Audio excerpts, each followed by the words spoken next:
Good evening, everyone. Vidyadaan Foundations welcome you all to this webinar.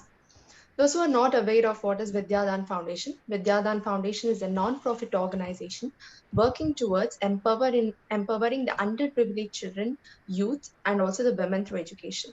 Now, Vidyadaan Foundation is glad to begin its youth branch called Vidyadaan for Youth. So which mainly it aims at empowering the young generation. We organizes various activities both offline and also the online for the benefits of society. So getting into today's topic, so why burnout is kicking hard for young adults. So it is said that young adulthood is a critical developmental period during the life course. Even the prominent psychologist Eric Erikson also refers this phase as a crucial stage that comes after the adolescence. During this phase, they may pursue higher education, take off their work lives, develop personal relationships, and have a no satisfaction in the money-making jobs. So they are more vulnerable for this stress, which later leads to burnout. So it is also in the recent time, there was a gradual increase in the number of sufferers from the mental health issue. So today you will get to know all about this through our speaker. So without wasting your time, let me introduce him. He is an engineering graduate of the Institute of Science and IIT Bombay, MIIM with a PhD in behavioral science. He is invited regularly to conduct the workshops or lectures for the defense, central government, prestigious national schools, institutions. He is a counselor, life skill coach, and columnist and writer who had written more than 30 books and 80 booklets. Apart from this, he's a very nice human being who will be very congruent in whatever he says and it does. So it's really pleasure for us to have a Dr. Ali Khaja to this webinar. So I welcome you, Ali, for this webinar.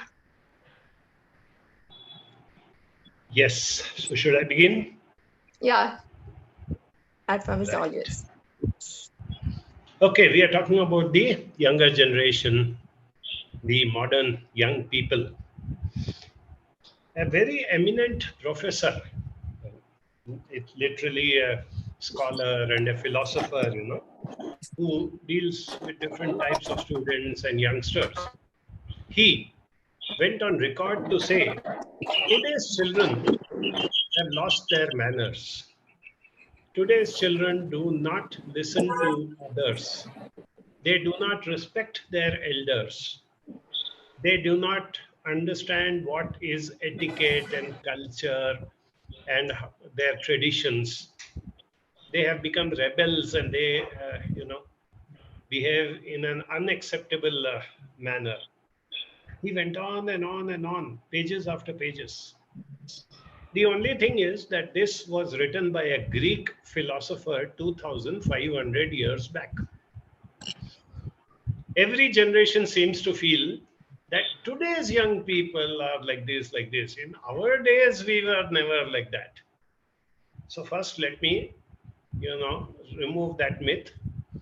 Our days were equally good and bad. Today's days are equally good and bad. Previous generation, the older people also had good qualities and bad qualities. Younger people also have good qualities and bad qualities. Older people, previous generations also had challenges. Youngsters also have challenges. It's part of life. There is this, thing about nature which sort of equalizes, when things go to one extreme. And the most ideal thing in that is, nature. Take a city like Bangalore. The temperature starts going up. We are so spoiled people that if the temperature goes up to 33, 34, 35, we start doing whoosh, whoosh, whoosh, whoosh. Whereas, so many other places, it is 40, 45, even 50. But of course, we don't care for that. We start saying, oh, it's so hot, it's so hot, it's so hot. And one day the rains come suddenly and everything cools off. What happened? Here we were, complaining temperatures are going up, it is going so hot, and the rains come. Once the monsoon comes, and almost every day it is raining. Every evening you're planning to go back home and you're caught in traffic jams and rains and flood. And you go on complaining, look at these, how these rains are. And before you know it, the monsoon is gone and the winter comes in. That's what our nature also teaches us. We've stopped listening to nature. that this cycle continues. The same thing happens in anything else. So if somebody complains saying my stress is very high, my job is like this, my work is like that, this is what is happening to me, just remember that it is a cycle which goes up to a particular point and then goes down all over again. The graph keeps going up and down. Yet, there are a few very, very relevant points applicable to today's youngsters, which were definitely not there earlier. One most important thing is what we call as experience. One generation, two generations back, experience carried more weight than even capabilities and qualifications.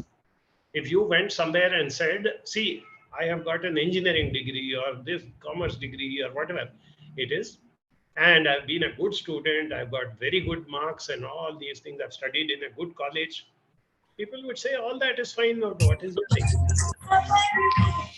Only when you have experience, they are willing to consider you for better positions and promotions and stuff like that.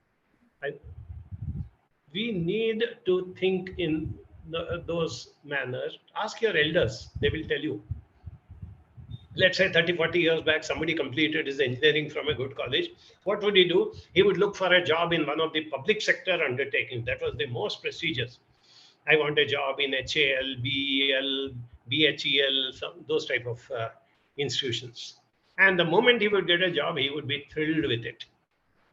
And he would be so happy that he would actually get a nice brass nameplate with his name and the name of the company written on it, Hindustan Aeronautics Limited and all that.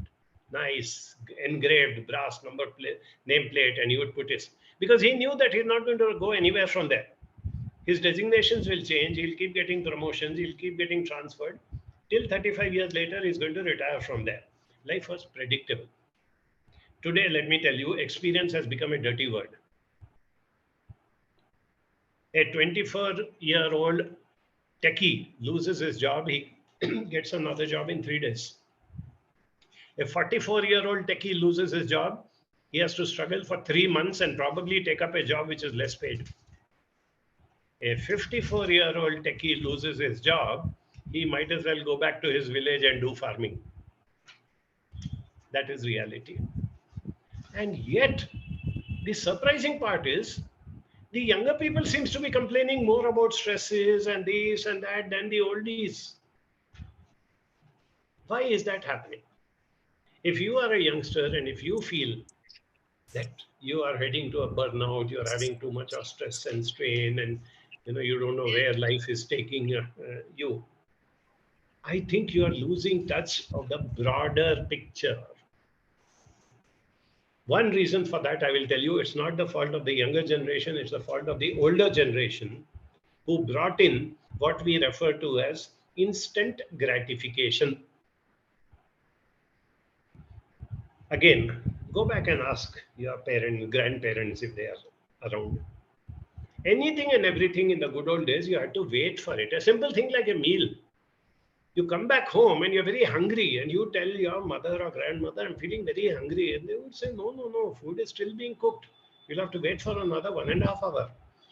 I have put this on the fire and I put that for this thing. I'm cutting this vegetable, then I have to put this, then I have to do that, then I have to wait for the whole thing to boil.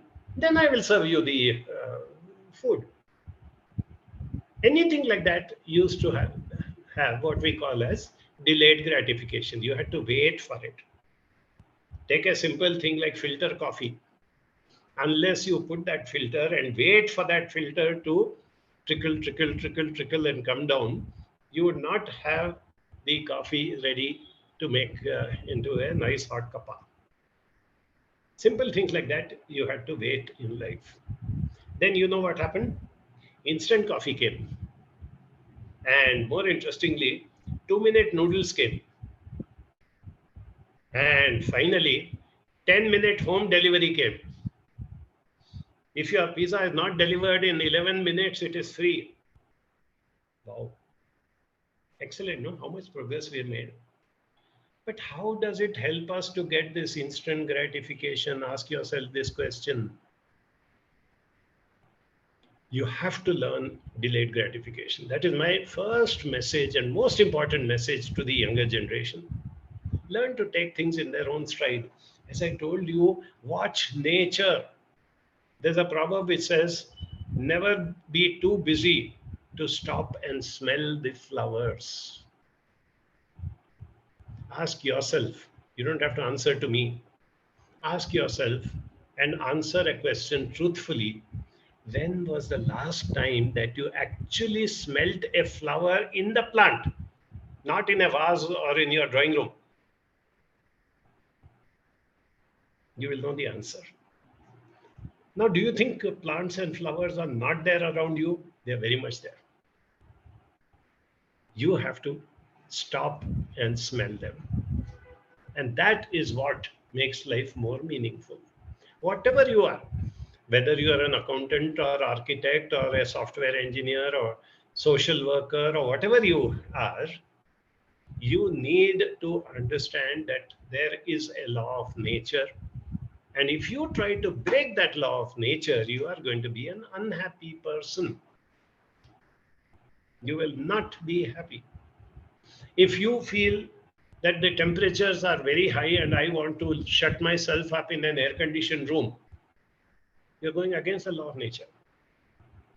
And the day your air conditioner breaks down, you're incapable of doing even basic work. Why do you want to make yourself so vulnerable? Why can't you think in terms of long term? And that brings me to a very interesting point. I do this thing called career guidance, aptitude testing to find out what career each person is good at any stage of life. 10th standard, 12th standard, after finishing degree, 5 years after starting work, at the time of retirement. Anytime a person wants to understand what are my strengths and capabilities and aptitude, what career would suit me more. So we have a elaborate way we have devised over the years by which we do this assessment. One of the things that I feel very sad about is whenever I ask the candidate, what are your goals? Hardly anybody seems to be looking at long-term goals. They are only looking at short-term goals. Just to give you an example, if I ask, why did you join a particular college? Sir, this particular college has got very good campus placement. Some of the top companies come for campus placement. That's why I joined. The first question is, if you are going to spend 3-4 years in that college studying, giving exams, getting qualified, do you still want to lean on the name of the college to get you a job? Don't you feel confident? I felt so happy when 15 years back, a very respected and dear friend of mine, Dr. Indira Parikh, who was the Dean of IIM Ahmedabad, she started an institute in Pune called FLAME, Foundation for Liberal and Management Education. And you know what she did? She started a 4-year degree course in liberal education, teaching the students every possible subject. And at the end of 4 years, she said, I will not allow any company to come in for campus recruitment. My students are so good that you can take them and recruit them. And she told the students that if we have given you a good education, have the confidence to go out into the market and tell them that this is what I'm capable of. Will you give me a job? Don't use the crutch of the institution to get a job. Sounds sometimes even wacky, no? But this is what real stuff is made of.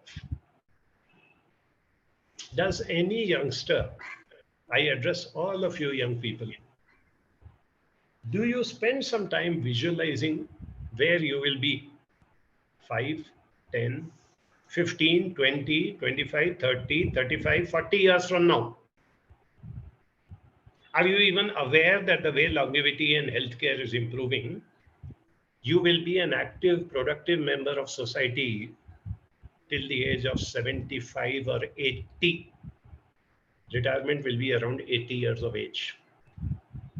So do a quick calculation right now. from 80 minus your current age, your real age. You don't have to tell anybody, don't worry. So if you are 25, let's say, 80 minus 25 is how much? 55. Have you even given a thought that I need to be a productive member of society? I need to be working. I need to be active for the next 55 years. Am I planning for those 55 years? Am I thinking ahead of that? Or am I only thinking about things like campus recruitment and this and where will I get this job and how much I'm getting, or jumping from one job to another just because I'm getting 30% more salary, jumping from one profession to another just because something good is being offered after graduation, even after having some work experience. People get into MBA, right? I am shocked when I hear MBA students, when I ask them, you would need to have some specialization in your MBA, right? You have different choices. What specialization would you like to take or you have taken? Sir, I've taken finance, sir. Oh, that's very nice. So you are a, numbers oriented person.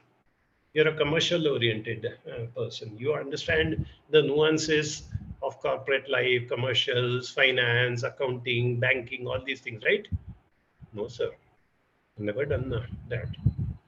Then why did you take up finance? Sir, last year, maximum recruitment in our college was for finance people. They got the best jobs. So if I take up finance, I'll get good jobs. What a short-sighted approach. And let me tell you, the more short-sighted you are, the more you're going to suffer in the long run. As I said, 50 years, 55 years of your working life ahead of you. And if you are only looking at the next 55 days or 55 weeks or 55 months at the most, you are not going to be a happy person, and you are going to be perpetually stressed out. You're always going to be restless. You will never be happy getting anything. One youngster who I've been in touch with since many years, from the time he was a student, he joined an IT company after finishing his engineering and worked there for 4.5 years. In those 4.5 years, all the people who had joined with him quit and went away. In fact, people started asking him, you're still working in the same company? 3 years, 4 years, you're still working in the same company. Finally, he also got fed up and said, maybe I'm wasting my time. I should also move on. So he took up another job and moved on. The day he was leaving, the security man, elderly person, he came and shook hands with him and said, Saab, tum bhi idhar se chala ja raha hai, Saab. You are the only person who was here when I joined over here. All the others have gone. Now you are also leaving and going away.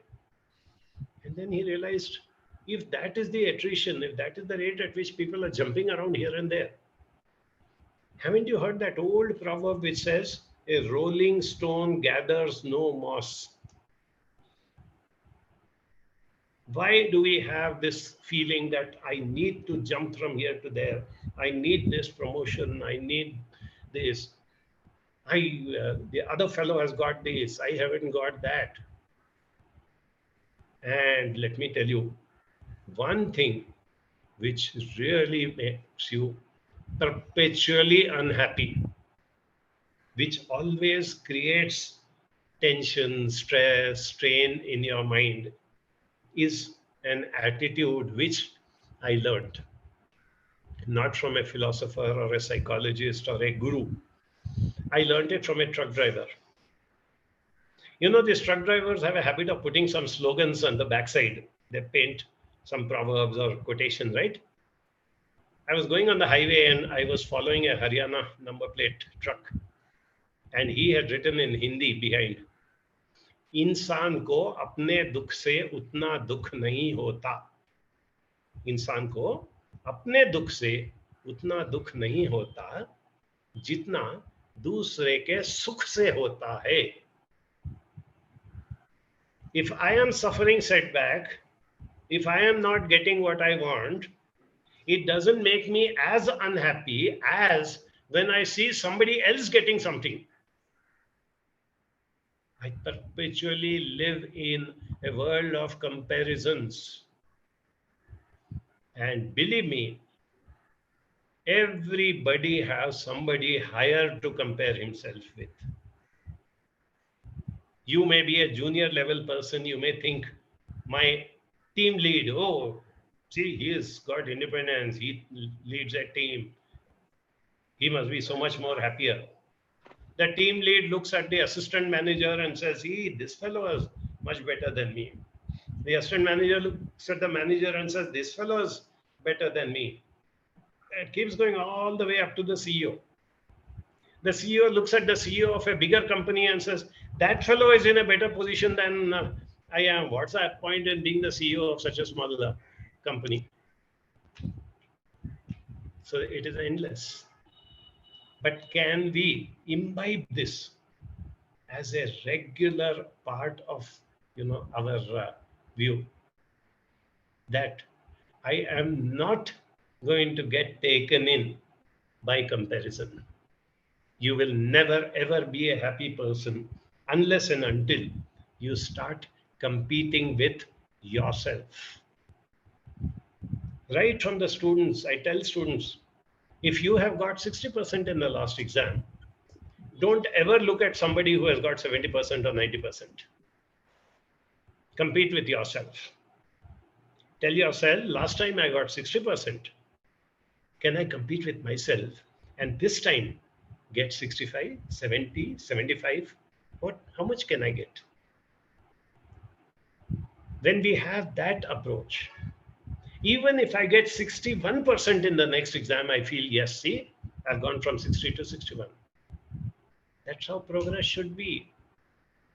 Step by step. They say that a 1,000-mile journey begins with the first step, right?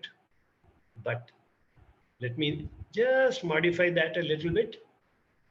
A 1,000-mile journey begins with the first step in the right direction.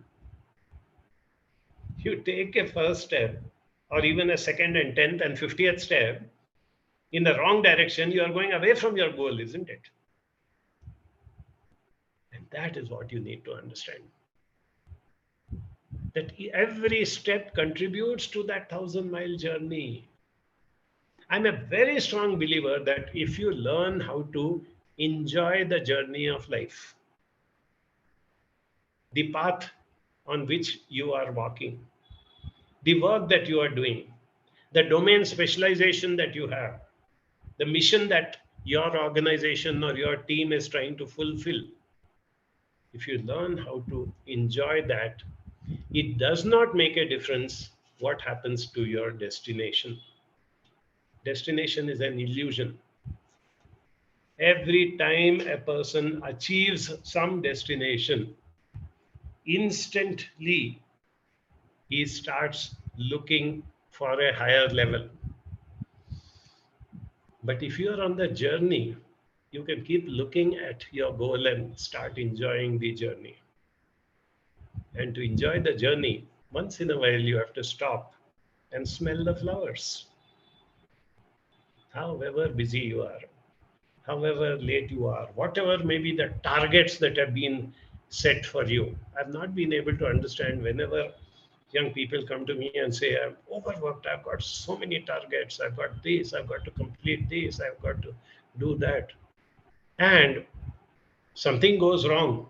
He falls sick, or he's needed by the family or something. And he happily quits whatever work he's doing and nothing happens. Why do you think that the world revolves around you? Nothing like that happens. You are only a cog in the wheel. At the same time, you're a very important cog in the wheel, right? The wheels don't move without you. One cog doesn't rotate and the entire machine comes to a halt. So fulfill what you are doing. And most important, enjoy what you are doing.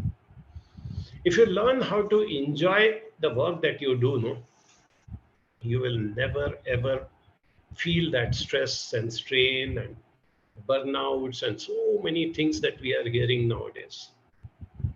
So many people, I feel so sad for them that despite being capable, intelligent, hardworking, accomplished,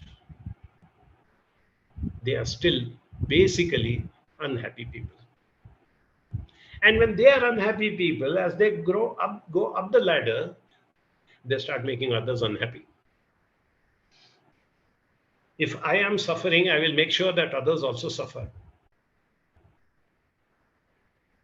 So what happens? You land up with a boss who makes life miserable for you. Because his life was miserable when he was in your position. So now he's taking revenge. In official parlance also, the same thing happens, which Bollywood had said, "Saas bhi kabhi bahu thi." The mother-in-law also was at one time a daughter-in-law. And because she suffered as a daughter-in-law, now she's going to make her daughter-in-law suffer. It's an endless cycle. The same thing has come into corporate life. For what pleasure, what joy, I don't know. But I keep coming across bosses who get pleasure in making life miserable for their subordinates. A lot of research and surveys have shown people do not quit organizations, they quit bosses. You can check any friend of yours who is working in some organization and says that I have quit. Inevitably, there will be what we call as the boss factor. I could not tolerate my boss. In fact, a youngster told me very happily, "No, sir, me and my boss, we get along very well together. I laugh at all his jokes, whether they are funny or not. Because he's a boss, no? He keeps cracking jokes, and I have to laugh at them. So I laugh at all his jokes, and he laughs at all my suggestions." What a pathetic relationship between a boss and a subordinate. But it's a reality. That's exactly what is happening left, right, and center. And who is the winner in this whole thing? Neither the boss, nor the team member, nor even the organization. So I want to caution you as an individual, particularly as a young person who's got, like I said, 50 years of your working life ahead of you. I want to tell you a very, very simple message. You get into the rat race, you start running faster and faster and faster. But remember, even if you win the rat race, you are still a rat. Is that your goal in life? What I am telling you, what I am telling you may sound oversimplistic, may even sound ridiculous, may sound laughable when if you're a person with high competencies, working in some sunrise industry and doing some high tech work and all that. But somewhere along the line, do not neglect the reality, and that is artificial intelligence. Wow, is the buzzword, is the in thing. Left, right, and center. Now we are hearing artificial intelligence, and people are running towards artificial intelligence. My question is, the more and more and more artificial intelligence develops, what happens to the basic human intelligence? Are we always going to lean on artificial intelligence? Take another upcoming area, data sciences. People are crazy behind data sciences. Have you seen the number of colleges in the last 3 years which have added data science courses to their curriculum? It's unbelievable. And that's what always happens. But the more data sciences keep progressing, the more we get thrilled with today. We have so much of data available at a fingertip based on which I can do whatever I want. There is also an acronym which somebody, I don't know who first propagated it. The acronym is DRIP. DRIP. Expanded, it reads data rich, insight poor. You are rich in data, but are you able to get the proper insights, the proper analysis from that data? And that is where we are losing out. I keep seeing people going headlong into technology. And there's nothing wrong with technology. In fact, technology has transformed our lives. Technology has made so many things. It has made our personal lives easier, and it has opened avenues for excellent earning for youngsters. As I said, 30 years back, a person completed his engineering, took up a job in some company, worked for 30 years, and is retiring as some chief engineer of the company or something. His son studied engineering and completed 3 years back. He's already getting a higher salary than his father. So that is what technology has done to us. No doubt about it. And I'm very happy that that is what has happened. I'm very proud of the fact that Indian economy has done so well. We are progressing so wonderfully at an all-round level. Many a time we are a little thankless, we keep complaining that no, this is not good, that is not good. See, petrol prices are rising 40 paisa every day, and in the last 10 days, how much petrol prices have gone up? Please check out Sri Lanka.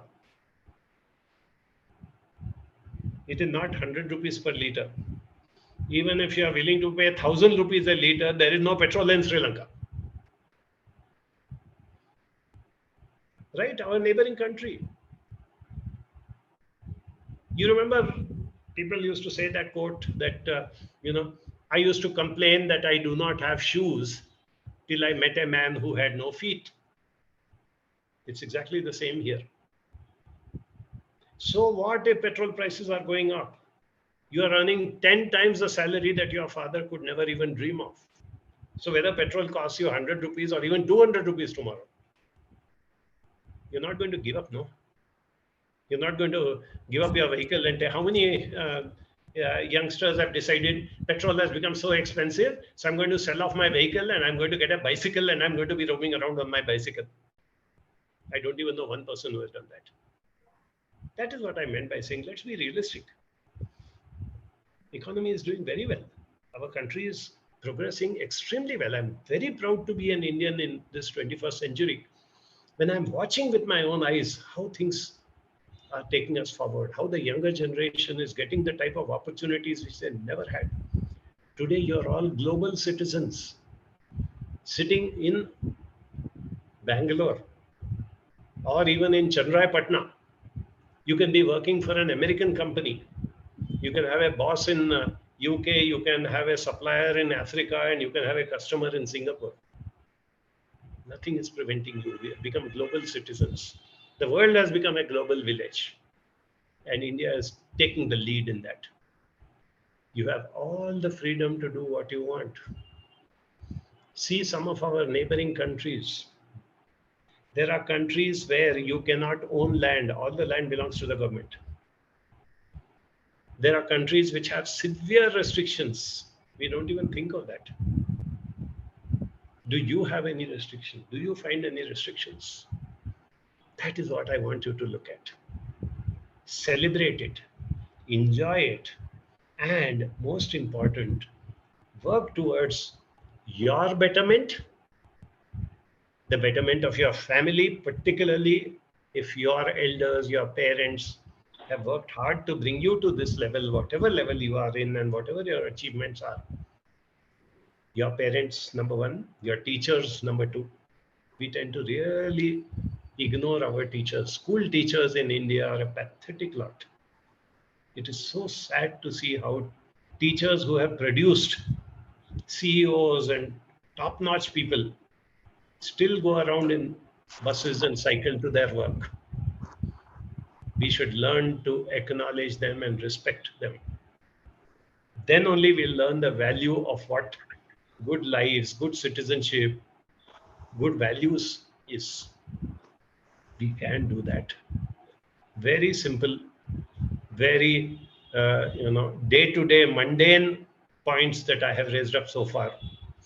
Nothing that you did not know. I have not brought out anything from any textbooks or philosophies.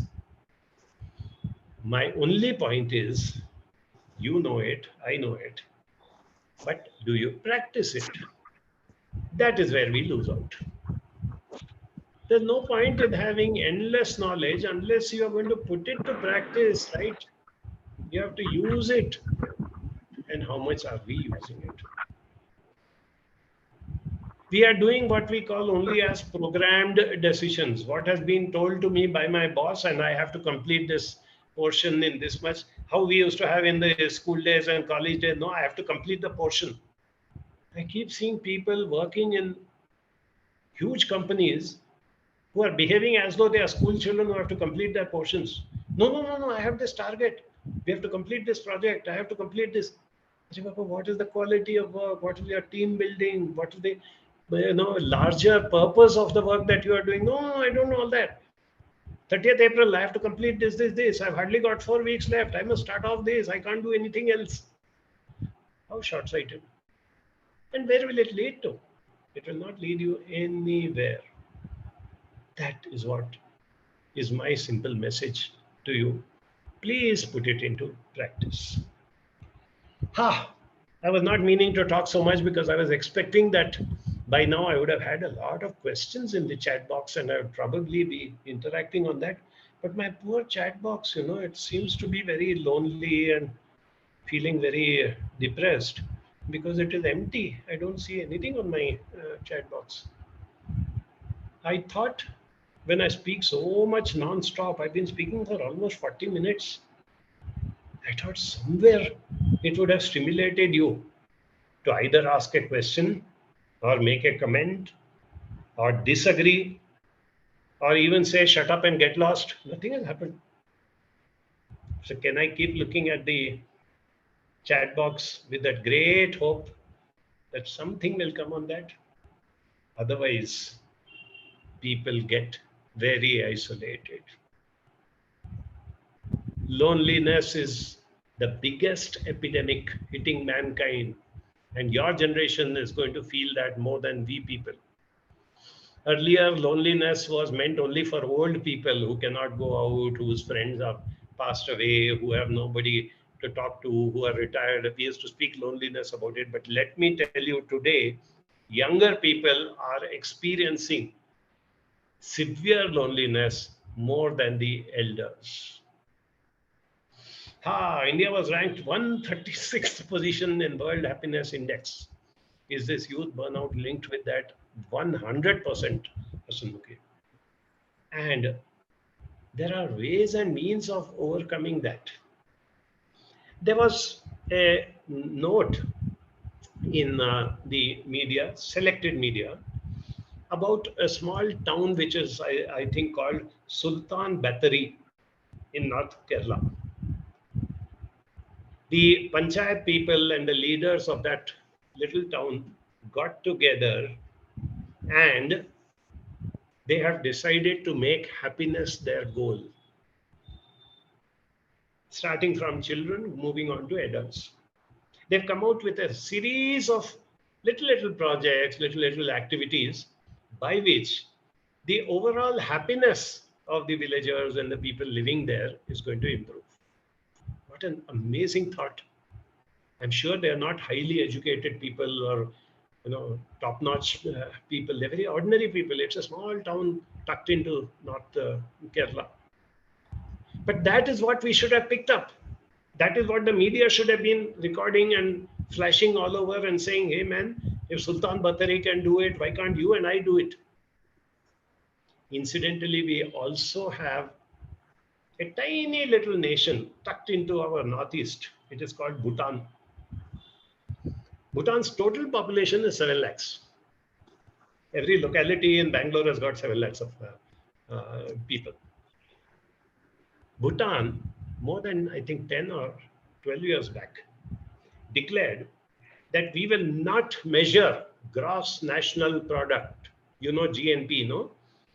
Every country measures by gross national product. Bhutan decided that we are going to measure GNH, gross national happiness. Please Google it and see. Data is freely available. They have highlighted 9 parameters that lead to happiness. Only one of them is finance, money.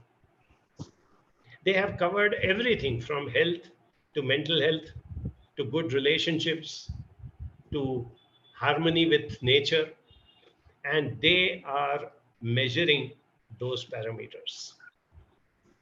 And they are calculating what we were yesterday, what we are today, and what we are aiming for tomorrow in terms of gross national happiness. This is what we all can achieve in a country like India, where we have got so much resources, we've got so much of freedom. We can do so much that we want to. Each one of us can. Don't pass the buck. Don't take up that herd mentality saying, what can I do? The people in power should do it, politicians should do it, the bureaucrats should do it, or the CEOs should do it. No way. It's you and I who have to do it. We have to create that little thing. I quote Mother Teresa. She said, what I am doing is a drop in the ocean, but the ocean would have been poorer without that drop. Every drop counts. If we look at it that way, how much that drop is going to contribute to the ocean is not our botheration. But the amount of satisfaction that we get is what is important.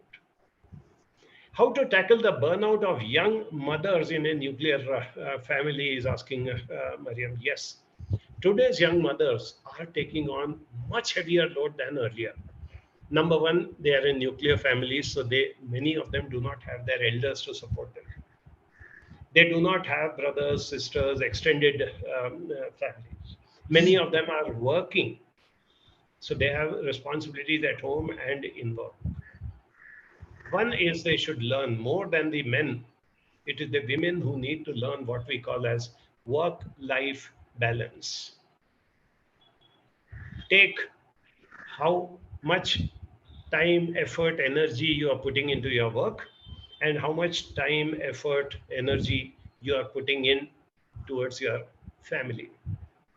A wonderful example of that, if you are the reading type and if you have the time and inclination, Mariam, I would strongly recommend read the autobiography of Indira Nooyi. You know who is Indira Nooyi, right? She was the CEO and subsequently the chairperson of PepsiCo. PepsiCo is known popularly because of Pepsi, the soft drink, but they have 100 other products. They are one of the top, 50 or 100 companies in the whole world.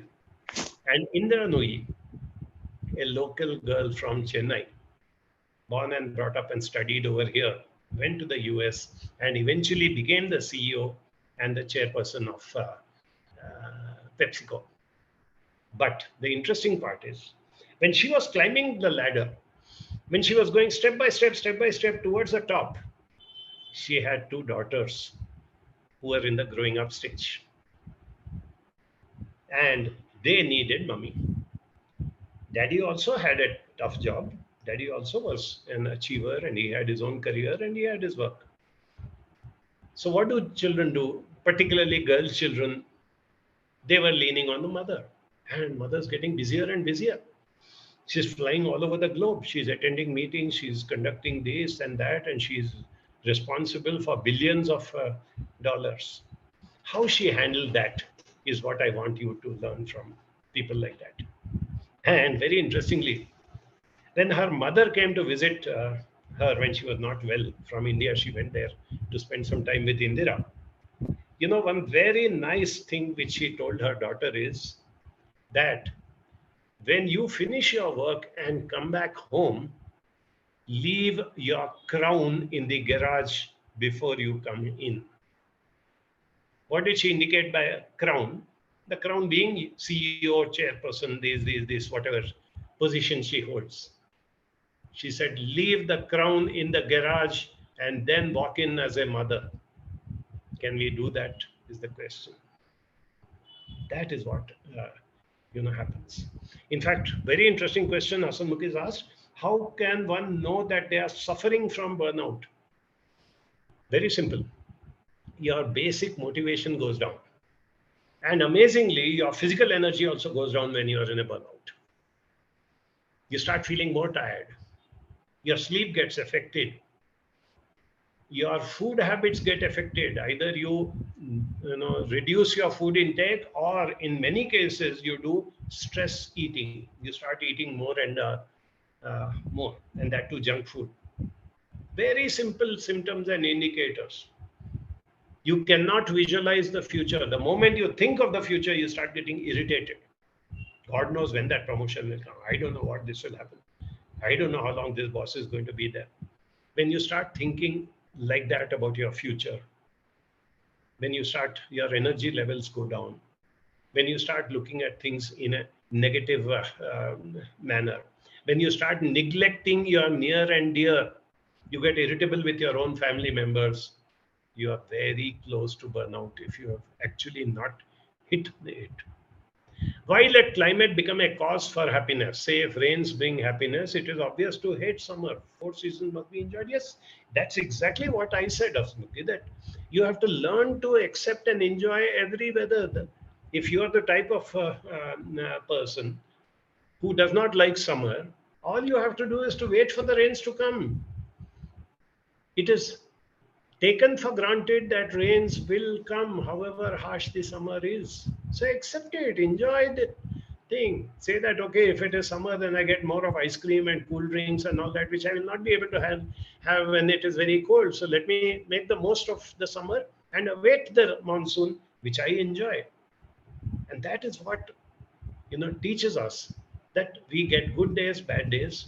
We get climates which we like, and we get climates which we don't like. Ranjita says, read this line in a book. If you really know how little others think about you, you would be insulted. It's important to understand that we are not as important as we think we are for others. Comparing ourselves with others and log kya kahenge causes stress, and we go by this herd mentality 100% right. Prashant says, can burnout cause any behavioral changes like very aggressive? Yes. When you find, first it starts with, cutting yourself off, not communicating properly, getting irritable with people, having high expectations, small things, I've asked my wife or my daughter for a glass of water and they don't get it for the next 30 seconds and I start getting irritated. And if these things are not checked in time, it can lead to a person becoming aggressive. He has to bring out his frustration and his anger, no? And unfortunately, the aggression comes out either on his subordinates at work or in the family members. Both are equally bad. Harshala says, how to handle criticism from people when one stops being part of the rat race. Have pity on them. People who criticize you just because you are not in the rat race. You can actually rise to that level where you say that I will be a cat. Maybe I'll even be a dog. While you continue to be in the rat race. Some of you will win the rat race, some of you will lose the rat race, but I will be in a world of my own, which is going to be completely different. Criticism will always be there. When criticism comes in, I have a very simple formula for that. When somebody criticizes you, don't react. There's a difference between reacting and responding, right? Do not react. React is what you do instantly. Why did you say that? What do you think? And the funny part is, when we react, no, when somebody criticizes me and says, "What is this yellow kurta that you're wearing? It doesn't suit you at all." You know what my reaction is? What about that blue shirt that you are wearing? Do you think that looks good? What were we discussing? We were discussing whether this yellow kurta looks good on me or not. How does it matter whether that blue shirt suits the other person or no? So that is why I said, don't react. Hold on for a moment. Think. As they say, count to 10. Sleep over it. Think. And ask probing questions to the person who has criticized you. What about this kurta you do not like? Can you please explain to me? In what way do you feel yellow is not a good color for this? If that person has given you genuine criticism, he will have a reason for it. If he just makes a blanket statement, no, it is looking stupid on you, you don't have a proper dress sense, you can discard his criticism. He's probably a jealous man. But if he has something constructive to tell you why he feels this way, learn from the criticism. Nothing wrong with that also, right? Ha. Shivratna says, can burnout cause long-term depression? Yes, Shivratna, that is what I am concerned about. As counselors, as people reaching out to others, this is something that we are seeing on a day-to-day basis. People who do not take care of that burnout, of that, feeling of negativity and all these things, what happens is that over a period of time, they go into depression. And long-term depression can create loneliness, it can create negativity, it can do so many things. Sana says, why is it so difficult to be without identity, especially when we are working women and now you decide to step down for the well-being of the family? Yes, it is difficult. I agree. But it's not impossible. When we start with our counseling course, we have this 1 year diploma in counseling skills. It's a part-time program. People from different walks of life and different ages and different backgrounds, they come and enroll. So one of the first things that we do is to say, introduce yourself and tell us what you do. So what happens is some person gets up and says, I'm so-and-so, I'm a software engineer. I'm so-and-so, I'm a bank manager.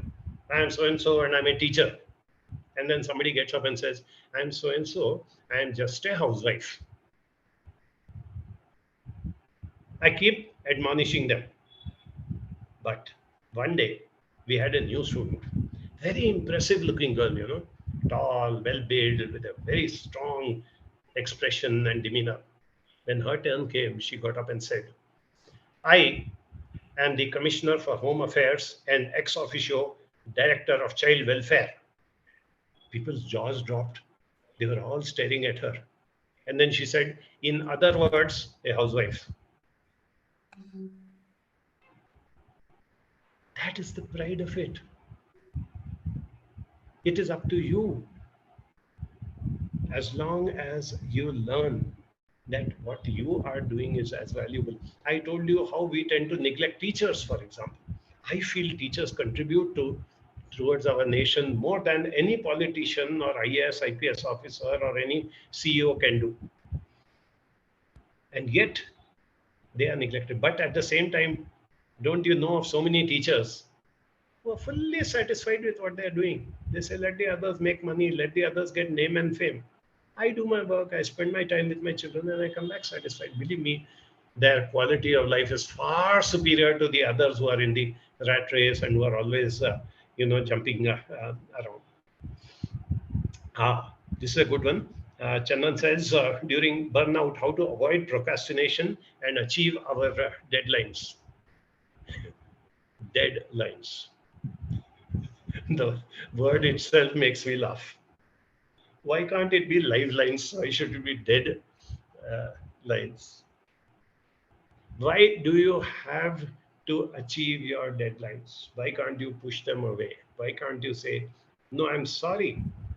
I am going through a tough time. I need to recoup.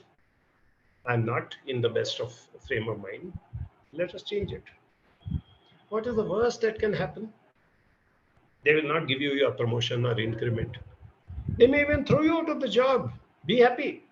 That's not the place where you should be working in the first place. If they do not have that sensitivity and the human approach, it is endless. So many things go on. Actually speaking, I thought before we wind up, I also want to tell you. Yes, deadlines is targets. I know, but I purposely highlighted the fact that we use the word dead lines. We are not dead. We are alive. That's why we have something to achieve, isn't it?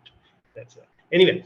So before we come to the end and we progress, I just wanted to share with you that day in and day out, as a counseling center, we keep seeing young people going through this sort of thing, right from child, small children and all that. We have a separate unit called Gurukul, which is headed by my colleague Sonal, who is also here with us today.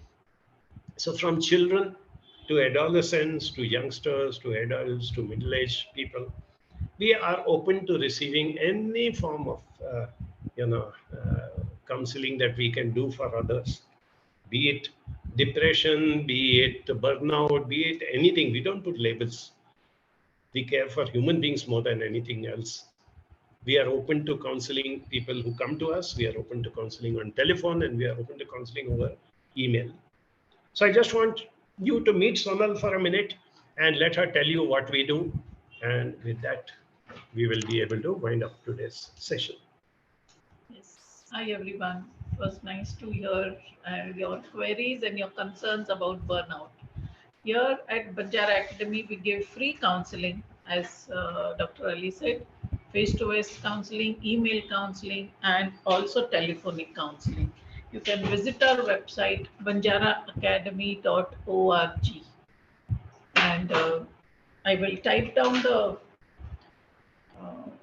address of our website, and also you can call up our numbers which are there on the website, and you can use our facilities which are completely free. Anytime you feel that you are getting low in confidence, or you are feeling that my motivation is getting low, I don't know what to do for my long term goals, what is that I need to work on, or I have set my goals but I don't know how to reach my goals, or what should be the path that should be taken to reach the destination which I have made for myself.